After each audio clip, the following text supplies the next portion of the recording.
guys like go through every contact on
Hello, everybody. Welcome to yet another edition of the Lunch and Learn. Now that the midterm pitch is over, we are really getting ready for the demo day, which is going to happen on November 6th. But before that, there's a lot of work to be done, right? And today we have with us Nicolas Zanotti, who is a software engineer and a lecturer. Welcome, Nicolas. And I have to tell you that Nicolas was a big part of the Versus Virus hackathon in April. We did quite a lot of work together, and we are very proud of it and of all of you. So welcome. And Nicolas, how are you? And what are you going to talk about today? Oh, thanks for the introduction, Biljana. And indeed, we did do a lot of great work together. Today, I'm going to be talking about objectives and key results. Yeah, I think I can just jump right into the discussion, or back to you, Biljana.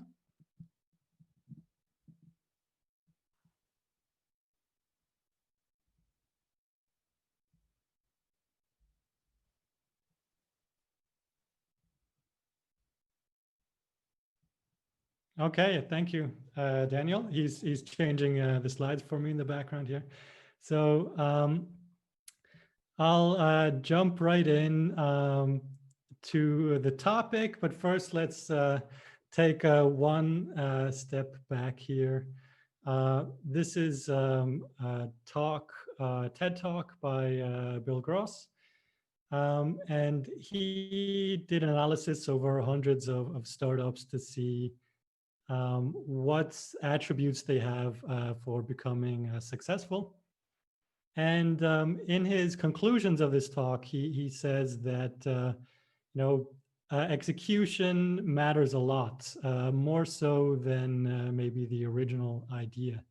So it's picking up that idea, but actually executing on it that matters. And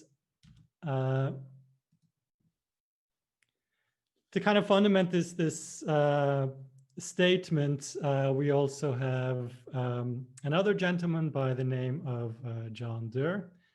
And he goes even a bit further, a bit more extremer in that statement, as saying ideas are easy and execution is everything. So we'll see more of John Doerr throughout this talk.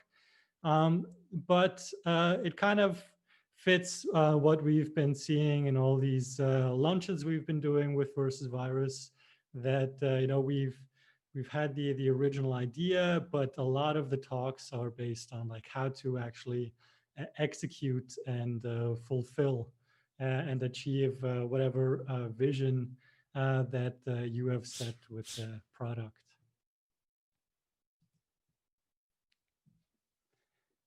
So with objectives and key results, the with this method, the title is quite descriptive. It really is, as the title suggests, it's a method for setting goals and measuring success. To shorten the term, it's often just said as OKRs. I'll first look at the first part. So it's objectives and key results. So it's those two parts. So on the one side, we have the objectives and what they're here for when we define them is for setting a goal. And it's about what we want to reach within a given time frame. So what's not part of the title of the method is that it's also fixed to a certain time frame. So you want to reach that objective by some sort of a date.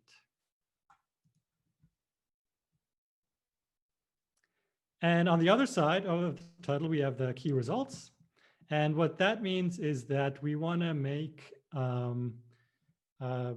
clear how we're going to reach said objective, and we want to make it quantifiable. So ideally, we'd have some number attached to it. And this part is about what we want to measure to prove that we reached our goal, that we fulfilled our objective.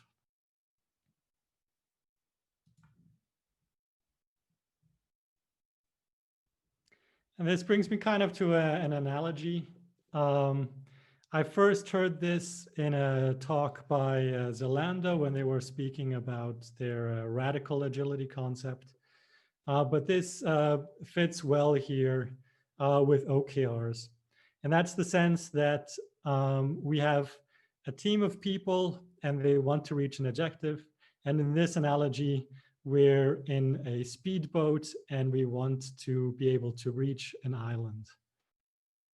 The OKRs itself, they make no statement necessarily about the implementation. So there's no statement made on like how the island is reached other than we're in a speedboat. So it's not saying what specific steps need to be taken. It basically just says, this is the island we want to reach in the back there, and we want to measure if we actually reach the island or not.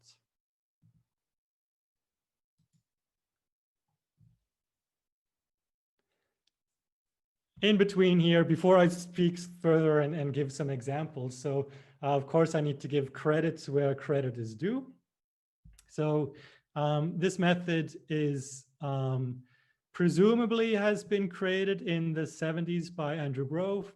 What is documented is that a gentleman by the name of John Durr learned this method from Andrew Grove in 1975 and picked it up, and then through his work as an investor, first where we know implemented it with a startup called Google from year one in 1999.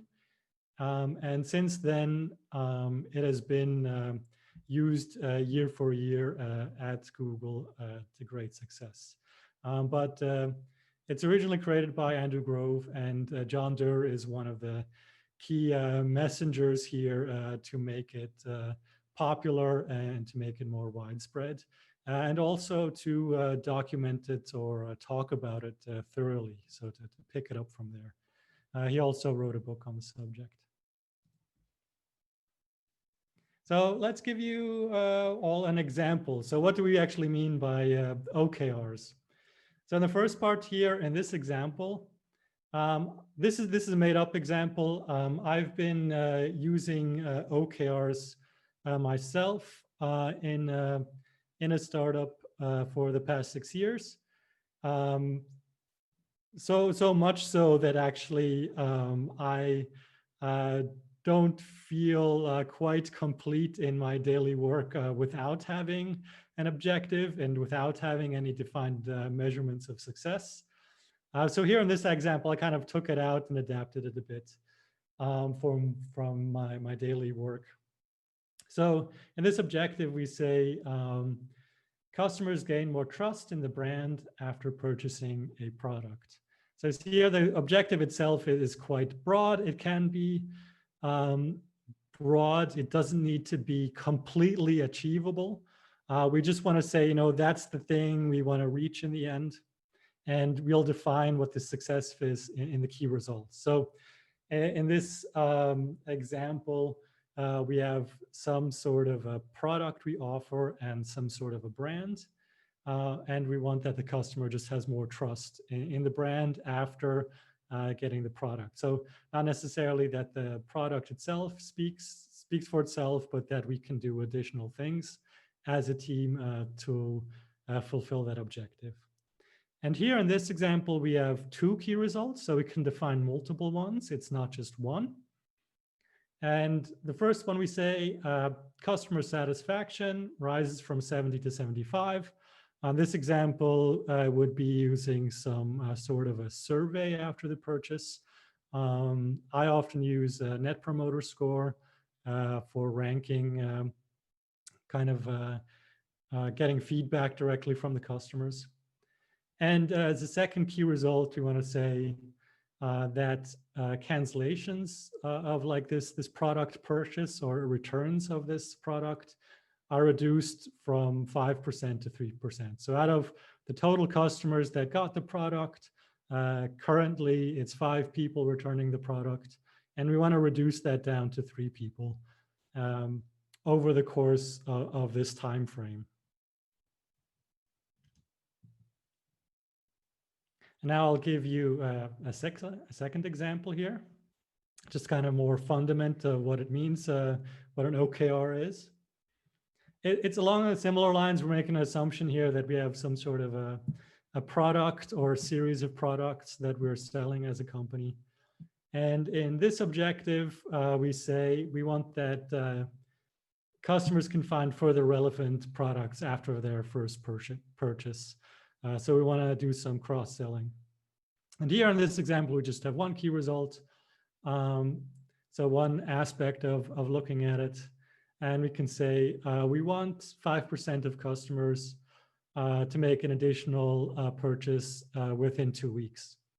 Here, kind of as a side note in this example, if you say you want a certain amount of people to do something, like in the future, it's good to set a time limit on it because we need to be able to measure this within a given time frame. So here 2 weeks is okay, meaning we're we made a change to our business or to our product and put something out there, and we're testing, we're looking at the data coming back for at least 2 weeks to see here, okay, how many people that purchased the product on day 1 after in that 2-week time frame. If we set that to a much bigger thing, say we set that and said, we want to see how many people purchase the second product within a year, we'd have to theoretically wait for that duration with our new change to see if it has an effect or not. So that's kind of a side note of how to handle a key result, but I'll go into more depth later in the talk on this.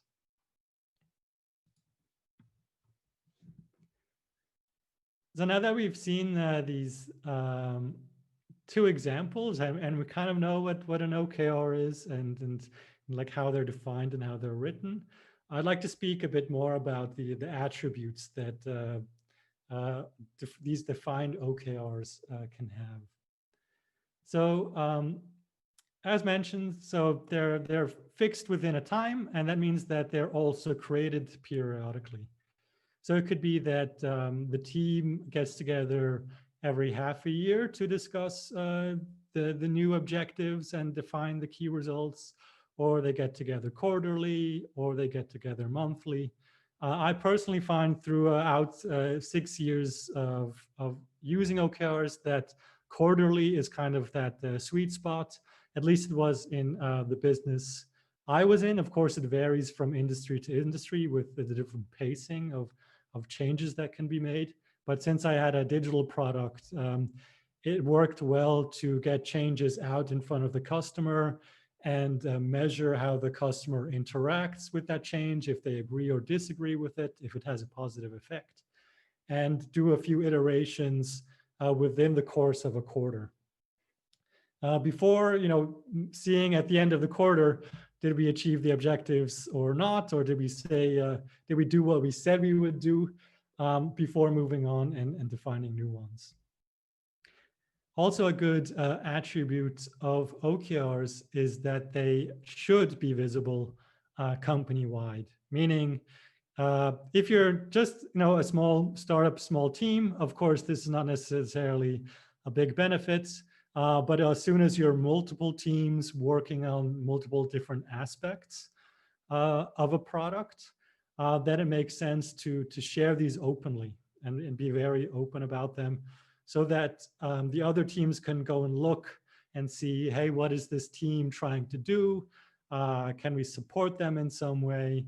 Where are they in their delivery overall? So it's good to keep these open and not kind of keep these huddled together as a secret within the team. But of course, I must stress, usually you want to keep this company-wide and not have this public if you are competing against other companies. If you're more of like an open source company, of course, this could theoretically be common knowledge. Just need to be careful about any privacy concerns with the data coming back.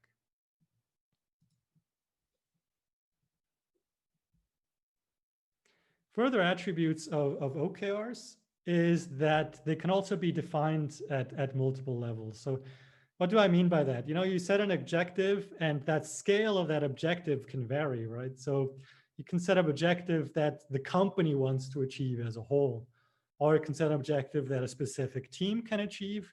So let's say you have a team that's structured around a specific aspect of your product, like the manufacturing aspect, or some sort of a marketing aspect, or even like a small part of like a software, like a e-commerce checkout process or something.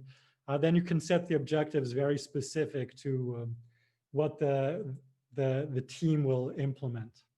It's also possible to go even further down that chain from company all the way down to like a personal setting, where you want to define your own personal objectives and measure if you fulfill the objectives or not.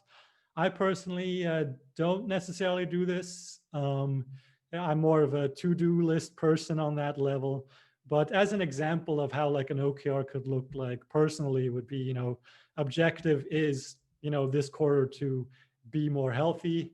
And then a key result would be, lose 2 kilos, something like that, where you can measure. And then at the end of the quarter, you can say, yay, I lost 2 kilos. I achieved my objective. Next quarter, let's go even further. Let's do 5 kilos. So it's possible to do that on a personal level too. I have seen within a company that people have set personal kind of career OKRs, and they share them publicly as well. They say, like they write to their team and say, hey, look, these are my personal objectives too. So sometimes team members can support in that as well.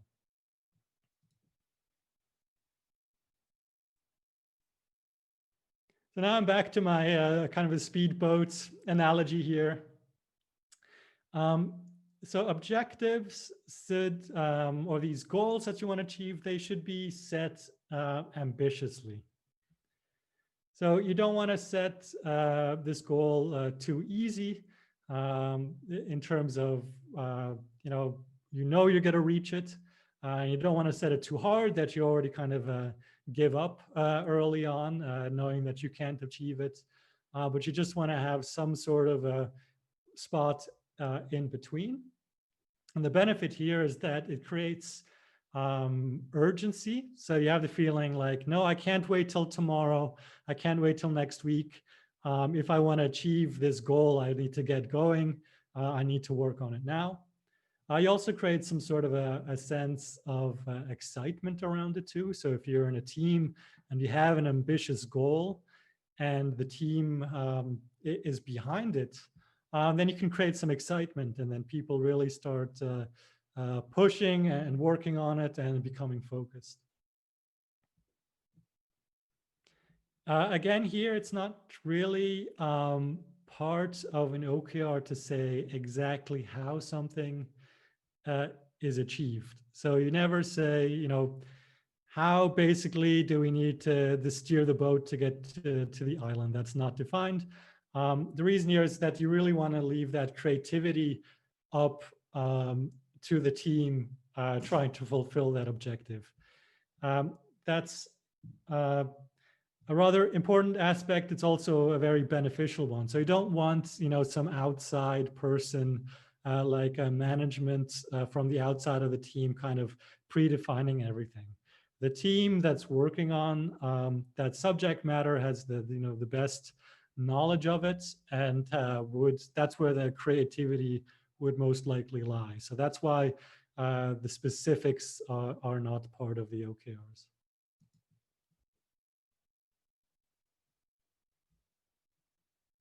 If we talk about key results, we're thinking about you know, defining data points and gathering this data and analyzing this data and look at changes over time and looking at what impact your changes could potentially have. And this should preferably be based on some sort of pre-existing knowledge or pre-existing data, because otherwise it's really just a shot in the dark. So for example, if you want to reduce cancellations or returns of your product, you'd preferably know already what the return rate is. So you can say you want to move from point A to point B, you want to kind of like move that needle. Because otherwise it's hard to define an ambitious goal to achieve if nobody knows, you know, what the data point is. From personal learning here, I've run into this a few times. So sometimes we've set a key result that was overly ambitious and we couldn't reach it by far. We did, you know, still push. We still believed in reaching that objective, but it really was like completely over the top. And on the other side, I also had a personal experience just once, only just once, but that was to really, we achieved one objective within like a week. So we set a key result saying, you know, we wanted to grow specific signups. We wanted to double them. And we thought when we created the key result, we thought, wow, doubling, that would be really fantastic if we achieved that. And then we did a specific, like really impactful change to the objective, ran that test, and boom, like within a week, we already noticed that we were doubling our signups just based on that. Of course, you know, doubling something is a great result, but it goes like either way. So if we had more existing data before then, we could have said, let's be even more ambitious. Let's do 10x. Let's go crazy with it. Let's see how far we can push this. Another aspect to mention here is that negative results. So if you don't achieve your objectives, they don't get punished. So you don't need to be careful and say, you know, like management is gonna like knock on my door at the end of the quarter and take away my money or fire me if the objectives are not reached. This is because people want to allow taking risks, right? And sometimes, you know, it just doesn't work out. You just didn't find that correct thing that will help achieve the objectives. You know, we can't read the future. We can't know how the future is. So if we get punished on that, what that would lead to is that people set more reduced, lower goals, but what we actually want is risk taking. So we can't necessarily punish people for taking a risk. And a benefit there, so, you know, a negative outcome is actually also valuable in the sense that one can learn something from it all. So, you know, if we have a negative outcome, this means that we have a learning going into whatever next period of OKRs we have, and we can adjust the objective maybe, or adjust like what we want to get out of it. So at that point, we can treat it as a valuable learning. So even though it was a negative result.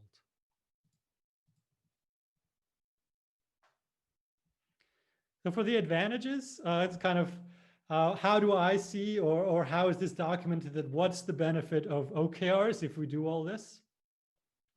One I kind of touched upon already is visibility.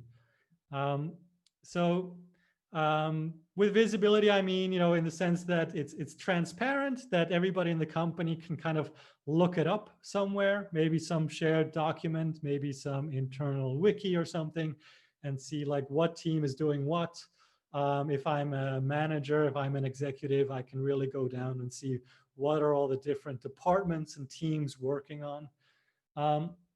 And along with that, that these goals, they're discussed and defined on a regular basis. So with OKRs, we can make sure that the discussion is actually happening around what are the objectives exactly. So the discussion is, within the team when they define these objectives. Maybe they're defined a bit on the outside through management, but at least this discussion is happening. So that's alignment within the company is happening at least periodically, and when it's not exactly happening, when people are actually working on fulfilling it, it's clear to everybody basically who is doing what.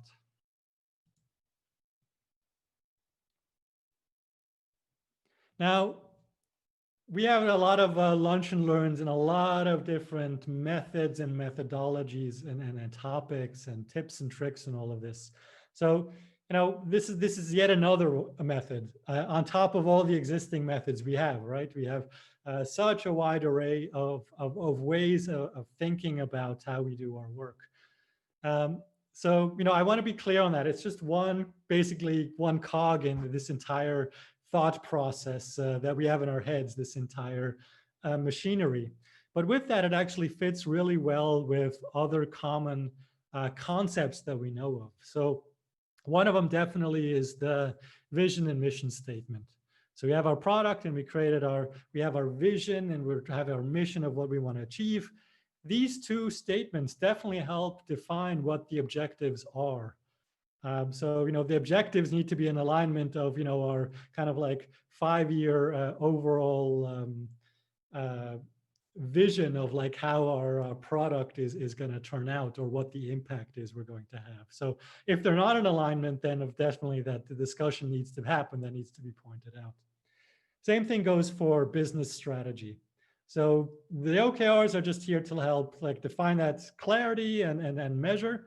But a business strategy needs to happen beforehand. And an outcome of the strategy is, setting these clear objectives. So, vision, mission, business strategy leading to OKRs. So it's kind of like on those different layers.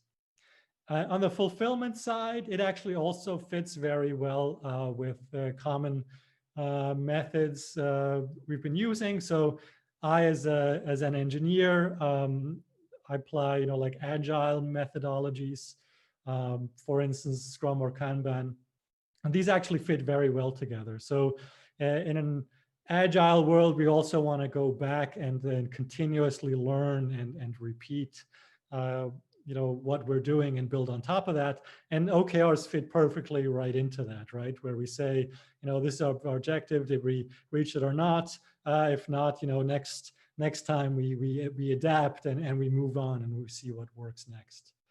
An example with this can also go really like into the details. So in an agile methodology, we often have like concept of like a daily meeting, or like a so-called like daily stand-up. And this is a good opportunity to show everybody in the team what are the team OKRs, where do we stand, what are the data points, kind of also as a motivator, but also to keep people focused on what matters.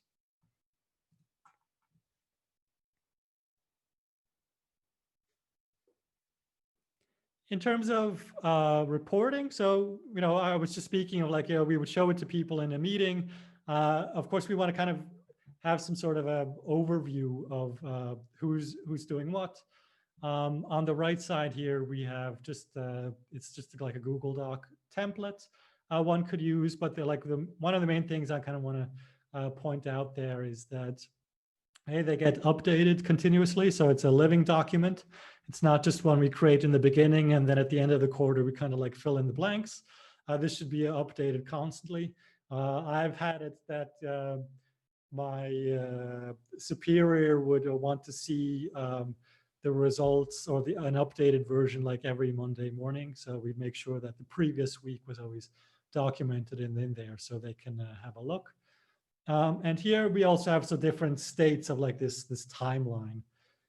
So it's, you know, a status of like, did we start working on this objective or not? Because if a team has, you know, say they have 3 or 4 objectives, it's possible that they prioritized one within the team and kind of didn't start another one yet. Is it on hold? Maybe we implemented a change and we put it out there and we're gathering feedback or we're getting data back. So we don't necessarily need to actively work on it full time. Is it on track? So this is kind of a tricky one to set. This is kind of an estimate or like a good guess of what the future will bring. So given all that's happening, so a product manager or a project manager could update this point and say, based on all the efforts being done, we're still like on track to within a certain time frame fulfill the objective. Or the best one, of course, is always cause for celebration is completed. So, you know, we fulfilled that KR, we said the measurements came true. We set to complete it and we focus on other objectives instead. Always a great moment to see some of these go green.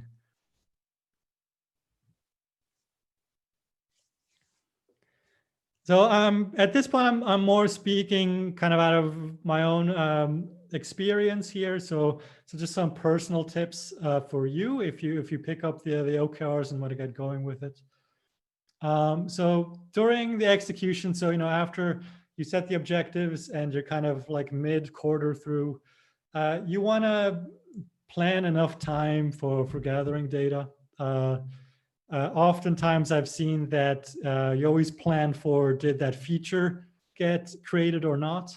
And if the feature gets created like one day before the end of the quarter, then it's not going to be enough to validate if it worked or not. So you want to kind of plan around that and say, you know, the key features that we believe will make an impact.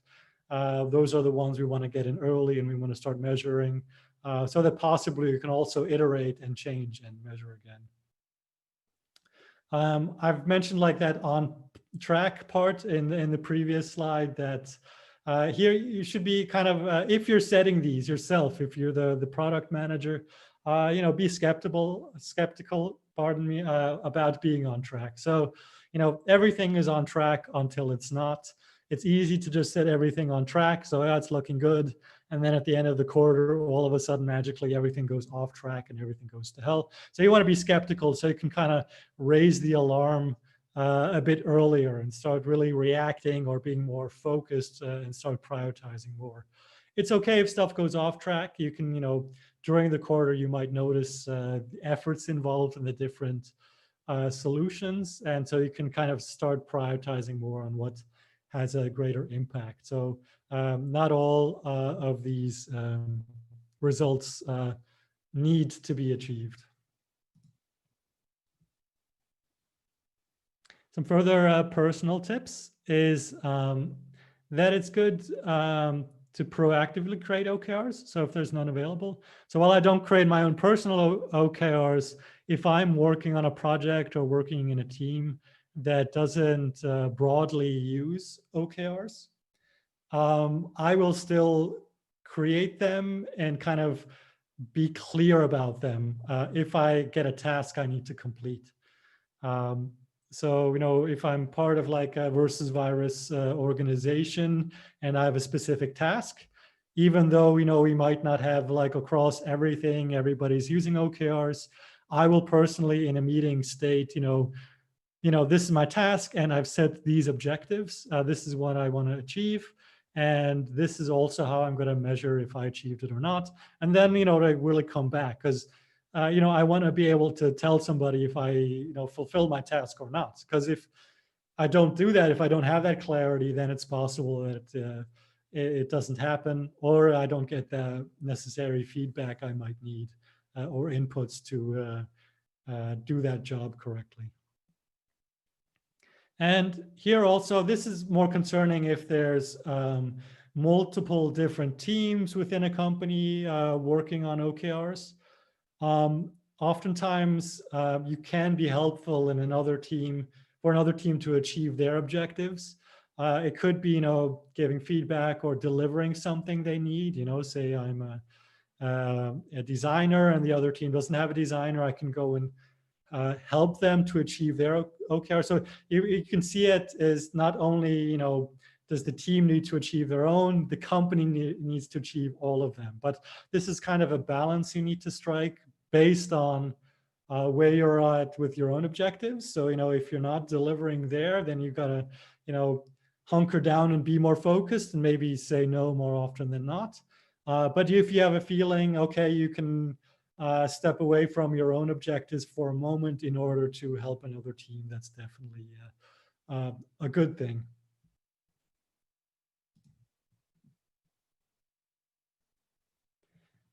Here, I'd like to suggest, if you want to go more into depth about OKRs, there's two books. There's one, the one on the left is kind of like the classic. So everybody, that speaks of OKRs, this book is often mentioned. It's called In the Plex by Stephen Levy. So he kind of documents how Google functions internally or functioned internally. This book is it's a few years old. And it's the first mention where OKRs became really publicly known and documented. And that's kind of the moment where other companies kind of spotted this, how Google does it, and kind of followed suit, and it kind of grew on from there. But the one I would recommend almost a bit more for you right now is Measure What Matters. So that's from John Durr. He's the one with the quote way in the beginning, that the execution matters. This is really like a book. It's a not too much of a long read, but it's a really great source of information about all the different aspects of OKRs as well. So if you would like to, learn more about the topic, definitely check out Measure What Matters by John Durr.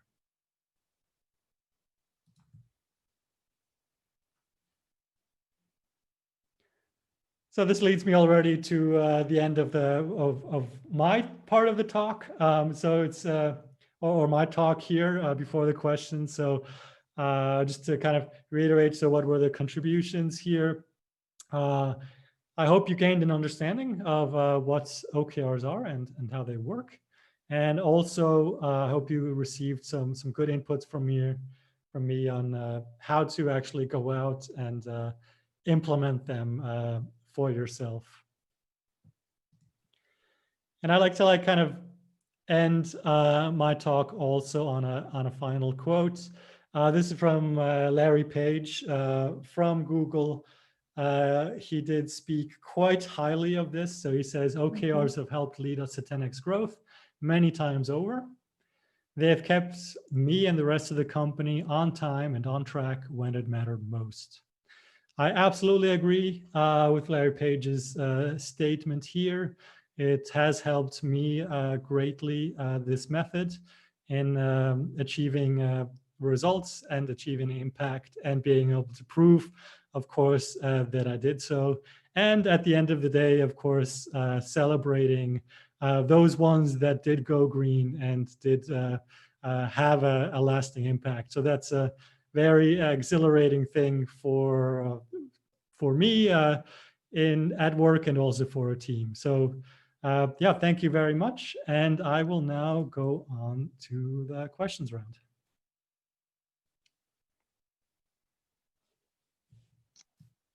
I would like to convey a question from one of our participants. She's not here with us today, but I know that she'll be interested in knowing, how can you do this on a weekly basis? Especially in the context that you're a startup and you really need to get things done. Quarterly is too long of a period for a startup. True. Yeah. Like so quarterly is for like for the initial phases. Yeah, completely agree. In a startup, you don't know if you're going to still exist in 3 months time. Right. So, Yes. and of course, at the end of the week, you also got to know, do we exist next week, and what do we need to do this week in order to reach it? Here, OKRs, they could fit. You really need to go into a certain granularity with the objective. So you need to be very clear. So, if we don't reach this objective by next week, we're basically out of the game. And so it is possible to do it at that granularity. I personally might actually go, so if you're a very early phase startup, I personally would be more inclined to go the route of MVP, define what a minimum viable product is and try and put it out there, rather than a more broader like business strategy, right? So if it's much more shorter lived, then this specific method might actually introduce more of an overhead. But of course, it is definitely helpful to be clear to the team, we need to do this one task, and if we don't do it, it's not going to look good coming up. So yeah, granularity and other method MVP, that would be my suggestion. Thank you so much. And for those of you who don't know, we do have a Lunch and Learn on how to create your MVP. You can go to our YouTube channel or to our website and watch it. So any other questions? Please unmute yourself and go for it. I don't have a question. It's just to thank you, Nicolas, and especially to recall us that objectives are living tools. It's not something that we leave there and we check each of us in our corner every 6 months. It's maybe even more than weekly, as you guys just said, for early stage startups. So thank you once again. Yeah, thanks, Adela. I can expand on actually that you make a good point that I didn't touch upon necessarily. So if you're a product manager and you plan a bit too much, it's always good to have like a clear, understanding of where you're going, what you want to achieve. If you, as a product manager, create kind of like a flow chart or like a waterfall model with like each and every single step necessary for the team to do, kind of like a to-do list, it could be that you read to like kind of stifling the team a bit. So, the team, they can be creative on their own and like figure it out on their own. And if you go too far on that, like step by step, kind of like a product backlog setup, it might have a countering effect. So you don't want to kind of overload your team with that planning. Of course, you want to have an immediate plan. At the same time, if you're in a bigger company and you do this and you say, springtime, we're going to do this, step by step, and then summertime, we're going to do this step by step. It's actually often like treated kind of that way, that you're really held tightly to those steps, and that you might get called out for it. And it's tough to do that because you really don't know in a business, where you're going to be in a few months' time. It's really hard to project that. So if you have objectives instead, and that you can go a bit more further, or if you can be clear on like what aspects of a product you'd like to work on like in the future, instead of step-by-step setups, then that's what I find is the correct balance. All right, thank you.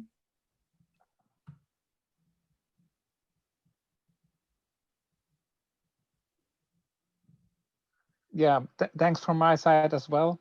I'm also not having a real question, but I'm just very much thinking now how we can do it, because we are more than in a non-profit organization field, and the examples you mentioned are all on financial things, on happy customers, and yeah. So do you have any experience or any examples just now on non-profit organizations and also to do OKRs? Yes. So I can speak a bit about leading and lagging indicators of success. Mm-hmm. So A leading indicator would be of success is how happy is the customer as compared to how much money did we make.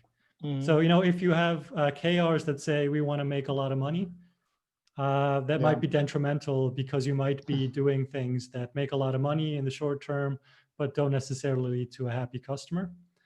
So as in a nonprofit, if you provide a good or a service, I would definitely orient those key results towards customer happiness, something like that, instead of some sort of a monetary connection. Yeah, thanks. If there are no more questions, or maybe Daniel, maybe you have a question.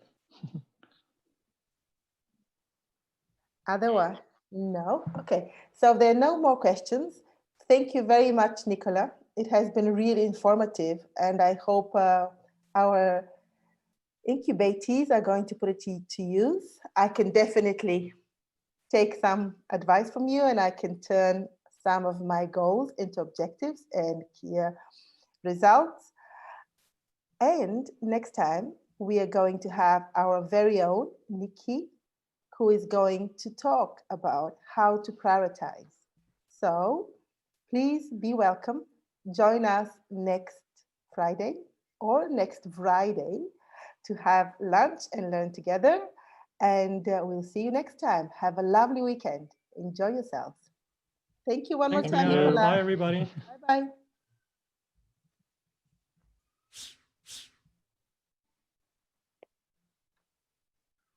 Okay.